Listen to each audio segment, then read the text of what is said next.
nakuze mama mbwira ko rutamenyerwa, ariko nanjye naba niragiriye inka mu mukenke nkatega amatwi byumva hora agira ati ruragapfa ruragapfusha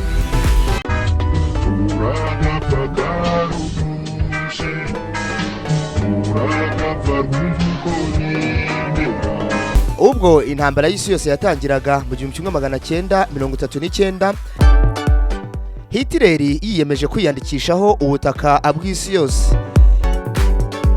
Ubwo Hitleri n'intambara yari yatangije mu isi yakirwagaho akadomo tariki ya mbere Nzeri 1945. Aha amezi 8 yarashize umunyapolitike muri Kenya wari uzanye impinduramatwara muri politike ya Kenya yibarutswe. Uwo nta wundi ni Raila Odinga.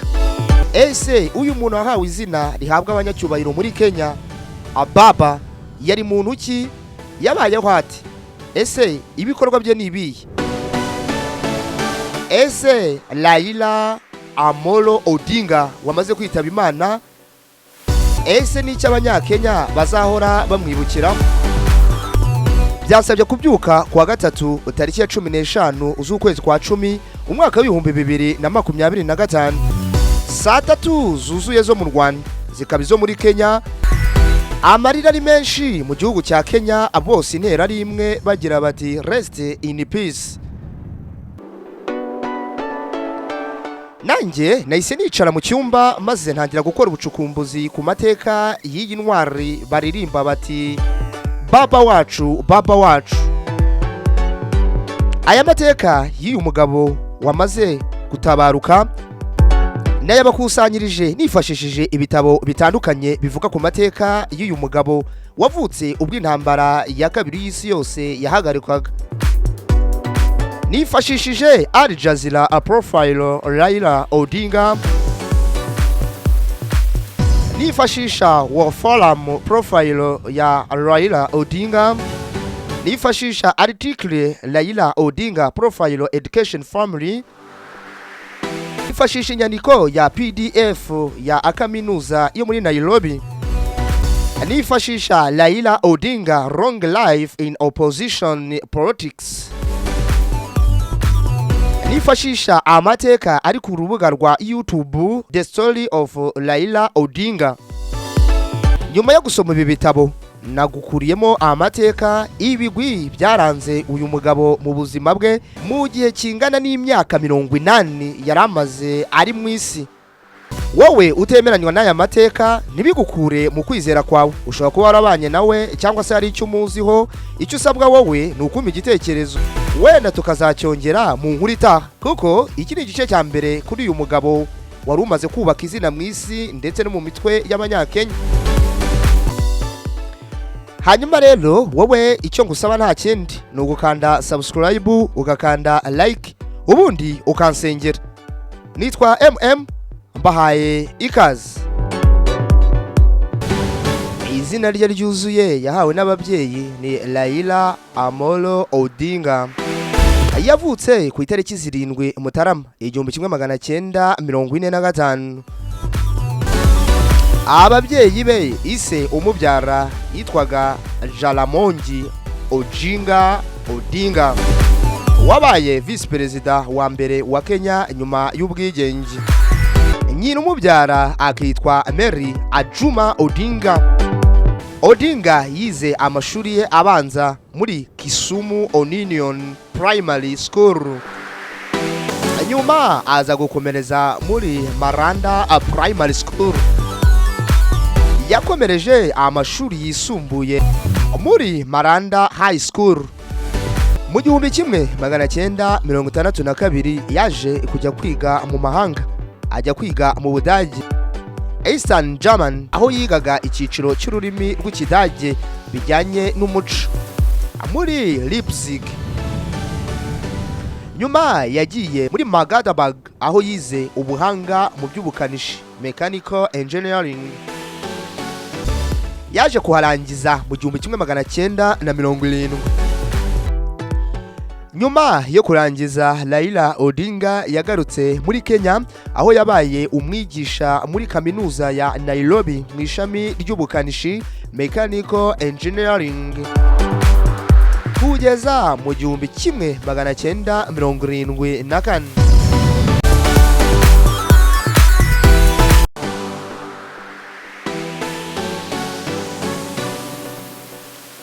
Yaje gukora mu kigo cya Kenya gishyiraho amategeko kikanayabarura, aho yatorewe kuba deputy director mu 1978. Mu 1982 yashyizwe mu majwi yo kugira uruhare mu kuvangura ubutegetsi ashaka gutera akudeta ku gihe cya Perezida Daniel Arap Moi.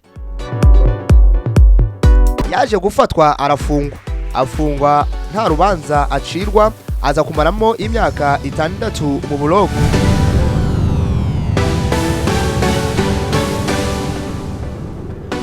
Nyuma yo kurekurwa yakomeje guhakana politike y'ubutegetsi bumwe, icyo twita one party rule, atinya kuba yakongeraho gufungwa, bityo mu 1991 ajya mu buhungiro muri Norway.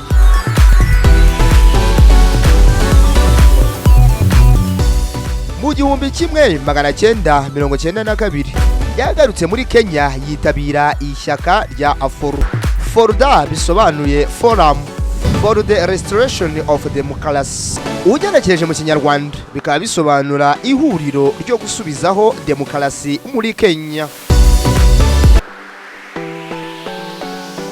Raila Odinga yagerageje kwigaragaza mu matora ya perezida inshuro nyinshi: 1997, 2007, mu 2013, 2017 ndetse n'2022. Raila Odinga arinze yitayira ataricara kuri intebe y'ubutware muri Kenya. Mu 2007 nyuma y'amatora yagaragaje ko habayemo uburiganya, haje kuba imvururu n'iyicwa ry'abasivile mu gihugu hose, aho zaje guhitana abantu benshi zigasiga benshi badafite aho kuba. Mu rwego rwo guhagarika iyi mvururu habaye ibiganiro byakozwe n'umuhuza wa ONU icyo gihe Kofi Annan, bituma habaho guhuza icyo twita power sharing hagati ya Odinga na Perezida Mwakibaki, maze Raila Odinga aba Minisitiri w'intebe Prime Minister kuva mu 2008 kugeza mu 2013. Yagize uruhare mu gushyiraho itegeko rishya rya Kenya, itegeko nshinga Constitution mu 2010, kimwe mu byahindutse mu miyoborere y'igihugu kubw'uyu mugabo Raila Odinga. Mu 2018 habaye gukorana mu biganza hagati ya Raila Odinga na Perezida Uhuru Kenyatta, bumvikana ku byo guteza imbere ubumwe n'iterambere. Byari ikimenyetso cy'impinduka mu buryo bwa politiki. Raila Odinga w'imyaka 80 yari umugabo wubatse, akaba yari afite abana bageze muri 4. Abantu bamwe bavuga ko Raila Odinga yari afite ibikorwa by'ubucuruzi n'ibindi bikorwa by'umuntu ku giti cye, harimo ubucuruzi bw'inganda n'ikoranabuhanga hirya no hino muri Afurika. Kimwe mu bikorwa byihariye by'umwana wa Raila Odinga, Rosemary Odinga, ni ubuhinzi bukorerwa mu mazi. Raila Odinga yabaye ikirangirire mu guharanira demokarasi no kurwanya ubutegetsi bumwe muri Kenya, aho yakundaga kwivugira ko ari umwe mu bayoboye impinduka mu miyoborere ya Kenya. Yagize uruhare mu gushyiraho ishyaka rya Orange Democratic Movement ODM, ndetse mu guhuza amashyaka atandukanye mu gihugu cya Kenya ndetse no mu karere kose. Uyu mugabo waje gukora amateka muri politike ya Kenya, maze akaza guhabwa izina rihabwa abanyabigwi mu kuba impirimbanyi mu butegetsi bwa Kenya.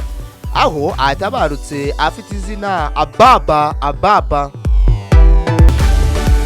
Nubwo yageze kure muri politike ntiyigeze aba perezida na rimwe muri Kenya, ariko akomeza kuba ikimenyetso cy'ubwitange no kuba umuntu udacika intege.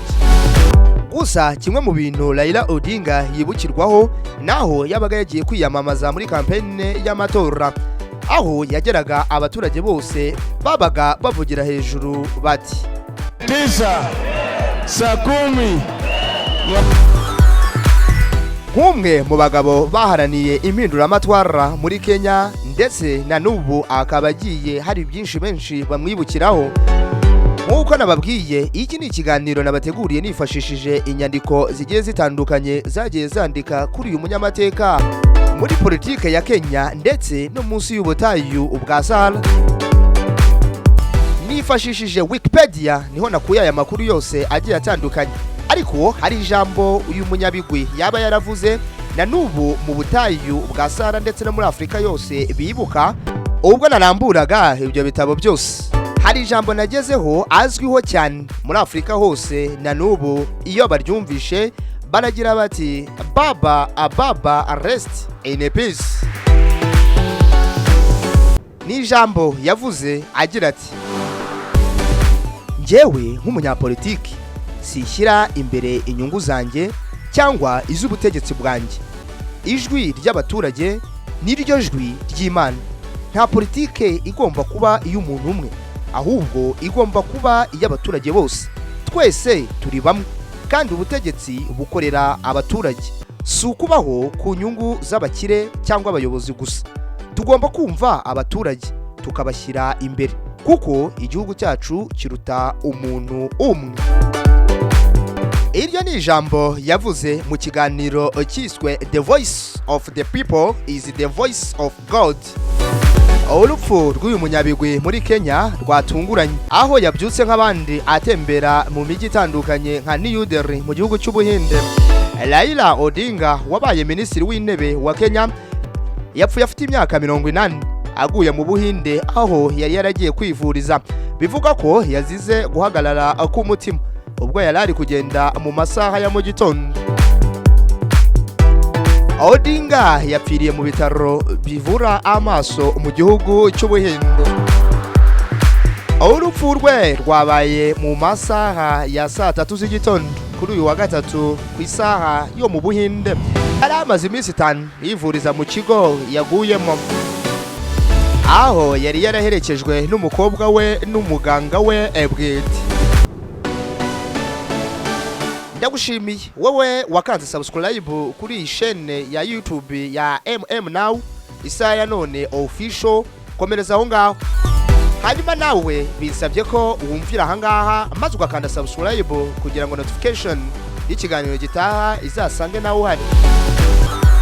Reka nkwibutse gukanda subscribe, ukande like, ubundi unsengere. Yo waguteguriye iki cyegeranyo nkakikugezaho mu buryo bw'ijwi, nitwa Reka dusubire dukumbulanye. Bye bye.